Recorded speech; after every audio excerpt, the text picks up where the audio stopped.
اگر چاہتے ہیں کہ کوئی ایسا عمل ہو جو رونگٹے کھڑے کر دینے والا عمل ہو، رونگٹے کھڑے کر دینے والا عمل ہو، رونگٹے کھڑے کر دینے والا عمل ہو، اگر آپ چاہتے ہیں کوئی ایسا عمل ہو تو ایک بار سورت اخلاص قل ہو اللہ پڑھیں، صرف ایک بار، صرف ایک بار سورت اخلاص پڑھیں، صرف ایک بار.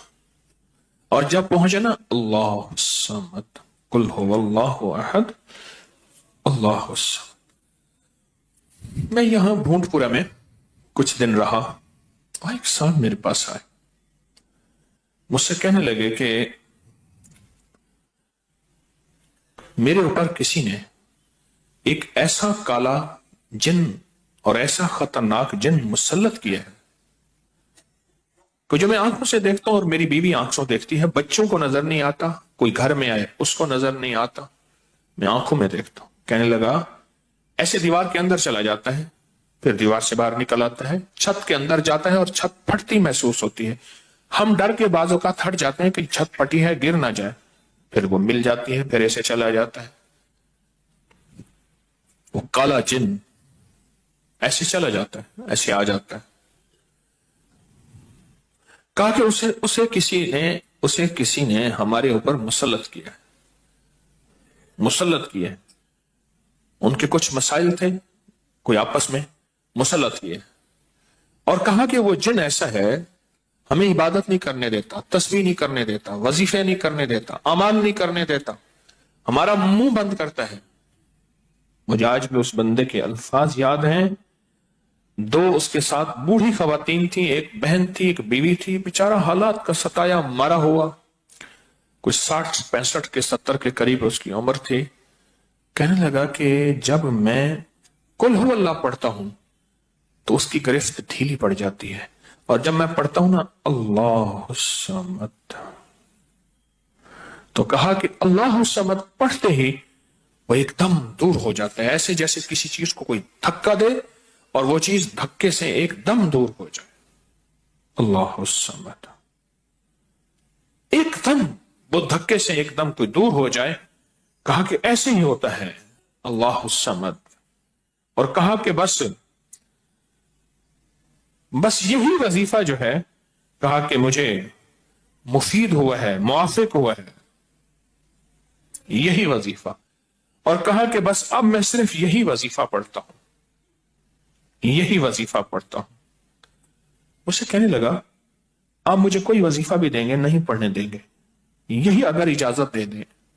تو میں نے کہا اس سے بڑھ کے اسم اعظم کون سا ہے، اس سے بڑھ کے پرتاثیر چیز کون سی ہے؟ میں آپ کو یہی وظیفہ دے دیتا ہوں، آپ اسی وظیفے کو پڑھیں. پھر میں نے اس کو ایک ترکیب بتائی، آپ کو ہی بتاتا ہوں، شاید میں زندگی میں پہلی دفعہ بتا رہا ہوں یا پہلے بتائی ہوگی، جہاں تک میری یادداشت ہے پہلی دفعہ بتا رہا ہوں. یہ نہیں کہ چھپاتا ہوں، دعویٰ تو پھر بھی نہیں کر سکتا، بھول جاتا ہوں، پھر یاد آتی ہے بازو کا. اب وہ چیز آپ کو عرض کر رہا ہوں. میں نے اسے کہا صرف ایک دفعہ سورۃ اخلاص پڑھ، اول آخر 3 دفعہ درود شریف. رونگٹے کھڑے کر دینے والا عمل، اس کا نام جو میں نے سال سے رکھا ہے، رونگٹے کھڑے کر دینے والا عمل. حدیث میں آتا ہے، مفہوم ہے کہ جب بندے کی اضطراری کیفیت ہوتی ہے، بے چین، بے قرار، پریشان ہوتا ہے، مضطر، اس وقت عرش الہی ایک دم میں حرکت میں آتا ہے، رحمت متوجہ ہوتی ہے اور اللہ کا عرش ہل جاتا ہے. رونگٹے کھڑے کر دینے والا عمل، ایسا عمل جس میں انسان جو ہے بس ایک پل میں ایسے بے چین بے قرار ہو.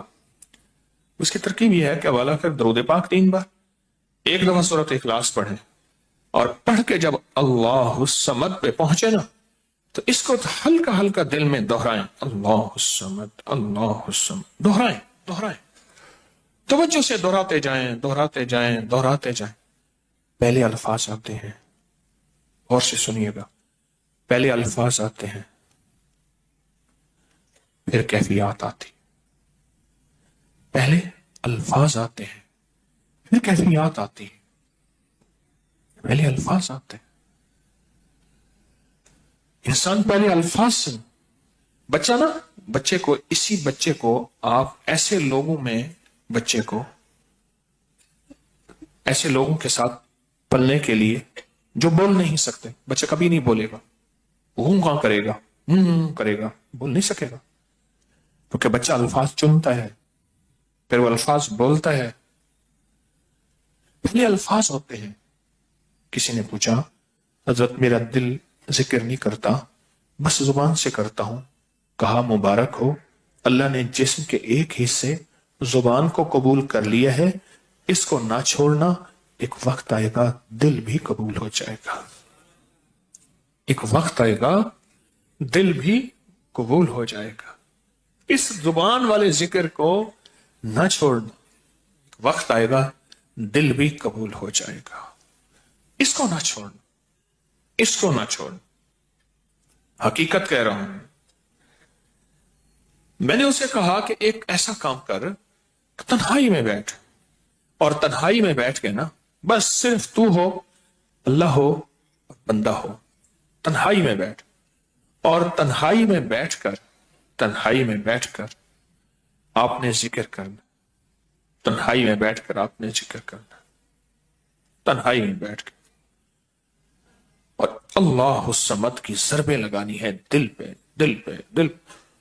پڑھنی صرف ایک دفعہ سورۃ اخلاص ہے, اور جب دیکھے نا رونگٹے کھڑے ہو گئے ہیں, اور انگ انگ میں سے آنسو بہنا شروع ہوئے ہیں, آنکھوں سے, آنسوں سے, اور دل سے, اور کیفیات سے, ہر جسم کا حصہ اللہ کی طرف متوجہ ہو گیا ہے.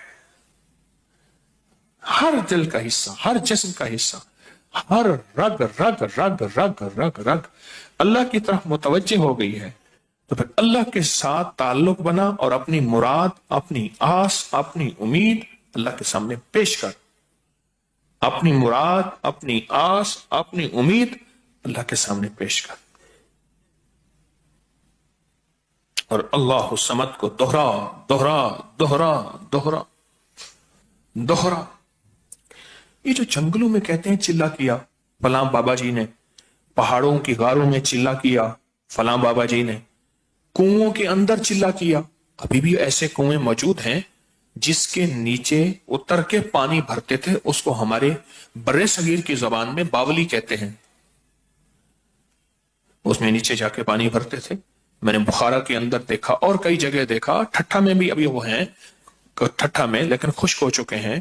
نیچے جا کے پانی بھرنا, ان کنووں کی گہرائیوں میں جا کے, تنہائیوں میں بیٹھ کے, خشک کنووں میں اللہ الصمد اور ذکر. اس کی وجہ اندر تنہائیوں میں. یا پھر کیا کیا, کہا کہ روئی کو تھوڑا سا گیلا کر, اور پیسی ہوئی کالی مرچیں اس میں ملا, اور کانوں میں ڈال کہ کوئی آواز کانوں تک نہ پہنچے. میری اماں رحمت اللہ علیہ کے پاس طوطا تھا, تو اس طوطے کو کلمہ پڑھاتی تھی. رات کو پڑھا پڑھا کے نا اس کے کانوں پہ موم لگا دیتی تھی. میں نے خود دیکھا, کانوں پہ موم لگا دیتی تھی کہ ساری رات اس کے کانوں میں, ساری رات اس کے کانوں میں اور کوئی آواز نہ جائے.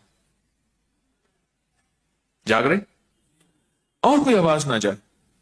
اچھا ایسا کرتے رہے کرتے رہے. میں نے خود دیکھا کچھ عرصے کے بعد اس نے کلمہ پڑھنا شروع کر دی. ایسے ہی ہم اگر مشق کر لیں, جانور کی مشق ہو جائے تو اس کو کلمہ زبان پہ آ جاتا ہے. اگر ہم کبھی بھی کسی جنگل ویرانے میں, کبھی گھر کی تنہائیوں میں, کبھی کہیں بھی ایک دفعہ سورۃ قل ہو اللہ پڑھیں, اور ایک دفعہ سورۃ اخلاص پڑھیں, اور ایک دفعہ سورۃ اخلاص پڑھیں, لیکن اللہ الصمد کو بہت زیادہ دوہرائیں. اصل میں اللہ میں نقطہ نہیں, صمد میں نقطہ نہیں. یہ حروف صوامت ہیں, یہ بے نقطہ حروف ہیں, اور ان بے نقطہ حروف میں بہت طاقت بھی ہے, بہت تاثیر بھی ہے, بہت کمال بھی ہے. اللہم اغفر لی ولوالدی وللمؤمنین والمؤمنات والمسلمین والمسلمات. اب اس وظیفے کو اٹھائیں, اس میں ذرا چنیں کہ بے نقطہ حروف کتنے ہیں. آپ کو حیرت ہوگی, اور آپ کو حیرت ہوگی کہ اچھا یہ کیا ہے. جو طبیب کامل ہو جاتا ہے نا, یاد رکھیے گا, جو حکیم پختہ کار ہو جاتا ہے, جو ڈاکٹر پختہ ہو جاتا ہے, وہ کسی ایک کا کسی کا نسخہ دیکھتے ہی نا ایک پل میں دوائیں دیکھتا ہے اور دوائیں پڑھتا ہے، کہتا بس اس میں تھوڑی سی تبدیلی کر دے باقی ٹھیک ہے، یا کہتے ہیں نہیں تبدیل نہ کریں یہی ٹھیک ہے۔ اسے پتا ہے یہ اس جسم کے مطابق، اس بیماری کے مطابق یہ عین صحت ہے، عین تندرستی ہے۔ اسی طرح جو وظائف کی دنیا کا بندہ ہوتا ہے اور اس کو وظائف کی دنیا میں پختگی مل جائے تو وہ بھی ایک پل میں وظیفے کے اندر کی طاقت دیکھتا ہے کہ اس میں حروف عاطشی کتنے ہیں، خاکی کتنے ہیں، آبی کتنے ہیں، بادی کتنے ہیں، سوامت کتنے ہیں، قمری کتنے ہیں، شمسی کتنے ہیں، اور اس کے اندر وہ حروف کتنے ہیں جو نوری ہیں، وہ کتنے ہیں۔ ایک پل کے اندر اس سے وظیفے کی طاقت اور تاثیر، اور ایک پل کے اندر اس کے کمالات اس کے اندر کھل جاتے ہیں۔ اندیکھا جہان ہے، لاہوت ملاکوت کا جہان ہے۔ ایک صحابی حضرت معاذ بن جبل رحمت اللہ رضی اللہ تعالیٰ عنہ، وہ فرماتے ہیں کہ زندگی محدود ہے، علم لا محدود ہے۔ انہی کا فرمان، شاید انہی کا فرمان ہے کہ زندگی محدود ہے، علم لا محدود۔ تو جو علم لا محدود ہے اس کو ہم نے اپنی عقل سے سمجھنے کی کوشش کریں، اپنے شعور سے سمجھنے کی کوشش کریں، اپنے احساس اور ادراک سے سمجھنے کی کوشش کریں تو نہیں سمجھ سکتے۔ علم ہے ہی لا محدود، اس کی حد نہیں ہے۔ کبھی اگر آپ رونگٹے کھڑے کر دینے والے عمل کو چاہیں نا تو بیٹھ کے اس کی مشق کر لیں، دوسری یا تیسری مشق کے اندر آپ کو توجہات مل جائیں گی، ایک پل میں وجدان مل جائے، آپ حیران ہوں گے یہ کیا ہوا، اتنا جلد مجھے توجہ مل گئی، ساری عمر میں بڑی بڑی دعائیں مانگتا رہا، کبھی توجہ نہ ملی۔